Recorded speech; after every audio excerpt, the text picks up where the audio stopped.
بسم اللہ الرحمن الرحیم۔ شب عید کی فضیلت۔ حضرت ابو امامہ رضی اللہ تعالی عنہ سے روایت ہے کہ رسول اللہ صلی اللہ علیہ وسلم نے ارشاد فرمایا، جس شخص نے دونوں عیدوں یعنی عید الفطر اور عید الاضحیٰ کی راتوں کو ثواب کا یقین رکھتے ہوئے عبادت کی تو اس کا دل اس قیامت کے ہولناک دن نہ مرے گا جس دن لوگوں کے دل خوف و ہراس اور گھبراہٹ کی وجہ سے مردہ ہو جائیں گے۔ حضرت معاذ رضی اللہ تعالی عنہ سے روایت ہے کہ جس نے 4 راتوں کو عبادت کے ساتھ زندہ رکھا اس کے لیے جنت کا وعدہ ہے۔ نمبر 1 ترویہ 8 ذی الحجہ کی رات، نمبر 2 عرفہ 9 ذی الحجہ کی رات، نمبر 3 عید الاضحیٰ کی رات، نمبر 4 عید الفطر کی رات۔ چاند رات انعام کی رات ہے۔ عید الفطر کی رات جسے ہمارے ہاں چاند رات سے یاد کیا جاتا ہے، یہ رات آسمانوں پر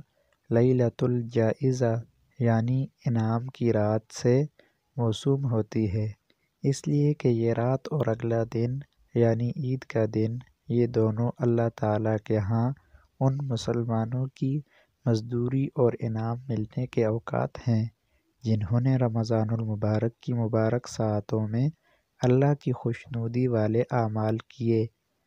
اب سمجھداری کی بات تو یہ ہے کہ مزدور کو جب مزدوری ملنے کا وقت آ جائے تو وہ کوئی ایسا کام نہ کرے کہ جس سے وہ اپنے مالک سے مزدوری اور انعام حاصل کرنے کی بجائے اس کی ناراضگی کا مستحق بن جائے۔ اب ہم اپنے حالات کا جائزہ لیں کہ کہیں ہم تو اس ناسمجھی میں نہیں لگے ہوئے جو ہماری محرومی کا ذریعہ بن جائے۔ جتنی یہ قیمتی رات ہے اس کا تقاضا تو یہ ہے کہ رمضان المبارک کی طرح اس میں بھی خوب عبادت کا اہتمام کیا جائے، بلکہ اس سے بھی بڑھ کر کیا جائے کہ آخری رات ہے، اس کے بعد مقدس راتوں کا وہ تسلسل ٹوٹ جائے گا جو پہلے سے قائم تھا، اور یہ انعام ملنے کی رات ہے۔ لیکن ہوتا کیا ہے کہ جیسے ہی چاند کی خبر ملتی ہے، آتش بازی موسیقی سے اس کی خوشی کے اظہار کی ابتدا کی جاتی ہے، اور بازاروں، چوکوں اور چوراہوں کی رونقیں عروج پر ہوتی ہیں، اور مساجد کی رونقیں اسی رات سے ختم ہوتی نظر آ جاتی ہیں۔ عوام کا تو پوچھنا ہی کیا، بہت سے خواص دیندار قسم کے لوگ بھی نماز عشاء اور رات کی نفلی عبادت کو بازاروں میں خریداری اور دوست احباب کے ساتھ گپ شپ کی نظر کر دیتے ہیں، اور بعض حضرات رمضان کے تھکے ماندے اس رات میٹھی نیند سوتے ہیں، حالانکہ جب اللہ جل شانہ بندوں کو اس رات نوازنا چاہتے ہیں تو بندوں کو بھی اس رات کی بے حد قدر کرنی چاہیے۔ آپ صلی اللہ علیہ وسلم نے ارشاد فرمایا، جو شخص ثواب کی نیت سے دونوں عیدوں کی راتوں میں جاگے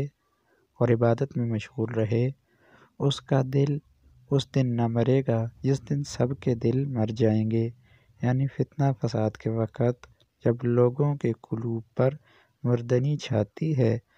اس کا دل زندہ رہے گا۔ ممکن ہے کہ سور پھونکے جانے کا دن مراد ہو کہ اس کی روح بے ہوش نہ ہوگی،